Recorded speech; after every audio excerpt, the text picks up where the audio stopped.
Here today to Elmira City Hall for a very important announcement by Senator Gillibrand. She'll be talking about childcare and the importance of that for our law enforcement officers and for our city of Elmira. It'd be very beneficial for the Elmira Police Department. With that, I introduce to you Senator Gillibrand, and thank you very much for reintroducing this legislation. It means a lot to us. Thank you. Thank you, Mayor. Appreciate you. Well, welcome everyone. Thank you for being here. It's an honor to see you all today. I want to thank our mayor for his great leadership. I want to thank our police chief, Kristen Thorne. I want to thank Brent Sturmer, the Chemung County Legislature and Minority Leader. I also want to thank Gary Bryn, our Elmira City Council member, and Jackie Wilson, our Elmira City Council member. Anyone else? Good, we got them all. Perfect. Thank you guys for coming. This is about protecting and supporting our law enforcement. I appreciate all of you who have that commitment to our law enforcement officers because they face so many challenges in their work lives every day. Move these down a little bit. There we go. The long hours, the non-traditional work schedules, unexpected overtime can take an enormous toll on not just them, but also their families. As a result of these and other challenges, police departments across New York are facing unprecedented workforce shortages. One of the many ways to attract and retain more talent, especially among younger officers, is to offer better access to affordable and high-quality childcare. In a recent survey, more than 70% of law enforcement agencies reported that recruitment is more difficult now than it was 5 years ago. At one major metropolitan police department, more than half of the officers reported having to leave or miss work due to childcare issues.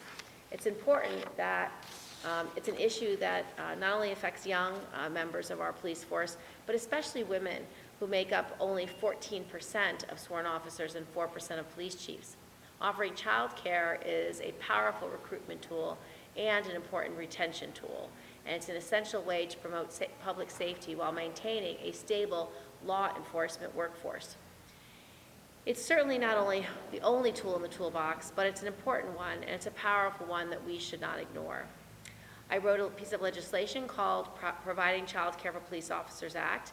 This legislation would provide $24 million in federal funding for each of the next 5 years to help police departments provide child care services to the children of their officers. It would provide grants for these departments to open their own child care facilities, contract with child care centers, or provide scholarship or subsidies for their officers or their families. 20% of that total funding is dedicated to forces employing fewer than 200 officers to assist agencies to do exactly like EPD. Policing is one of the most important and noble professions there is. Those who do this work should have the support they need to do it well.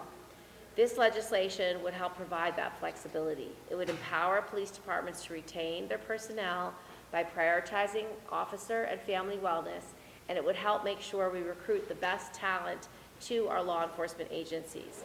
So I want to thank you all for joining us today, and I hope you will support me in passing this legislation. I'd now like to invite up Police Chief Kristen Thorne from the Police Department.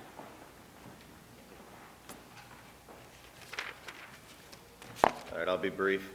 Speaking for the Elmira Police Department, I welcome Senator Gillibrand and her staff. I appreciate her work on the Providing Child Care for Police Officers Act.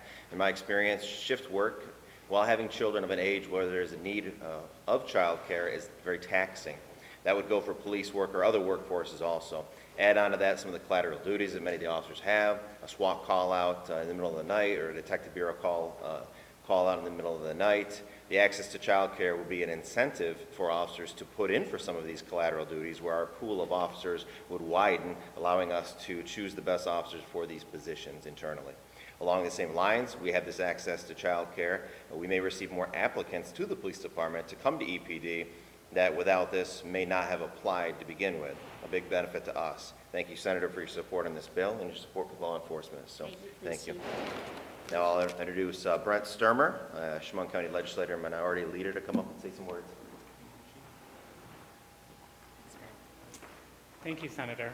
I'm so excited to be here today. I really am. I remember 8 years ago when the Senator was in town helping us create historic districts to revitalize our downtown.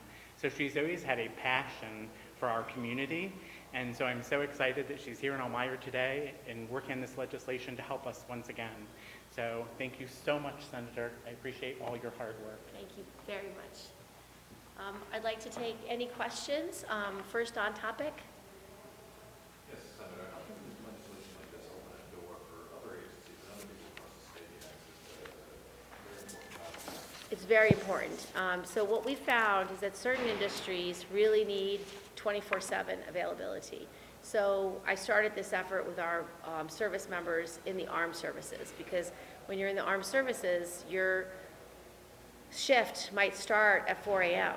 And so you need 24/7 childcare. And so we began to realize this lack of 24/7 care or flexible care is harming a number of our first responders. And so this bill is specific to policing, because we're having a shortage. We're having a recruitment shortage.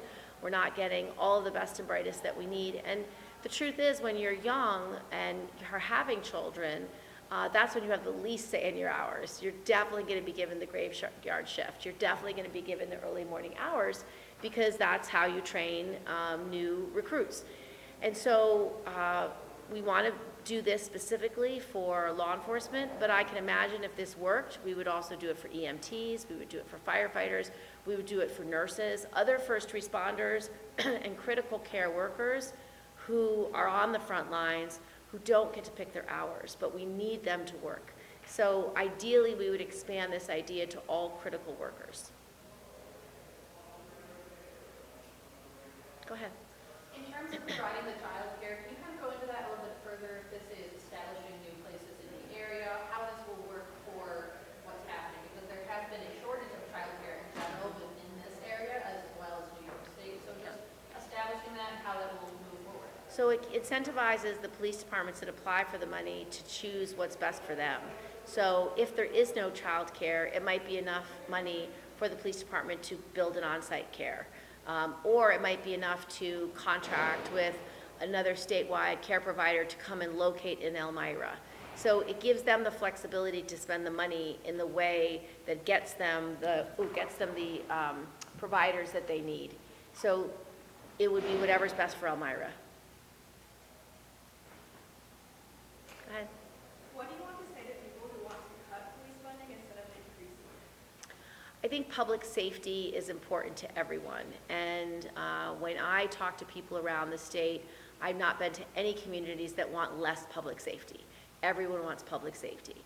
I think that sometimes people who use that as part of their advocacy are asking for something else. I think they're actually asking for more social services. I think for a lot of people, they would love it if the police department also had social workers on staff. So if there's a 911 call where it's someone with grave mental illness, a mental health specialist can be deployed, and not just the police department.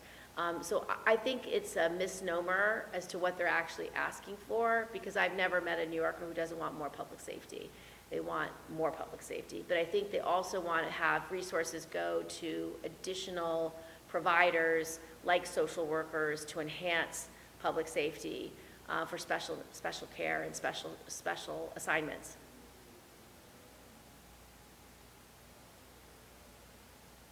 Other questions? Good. Thank you all for coming. I really appreciate it.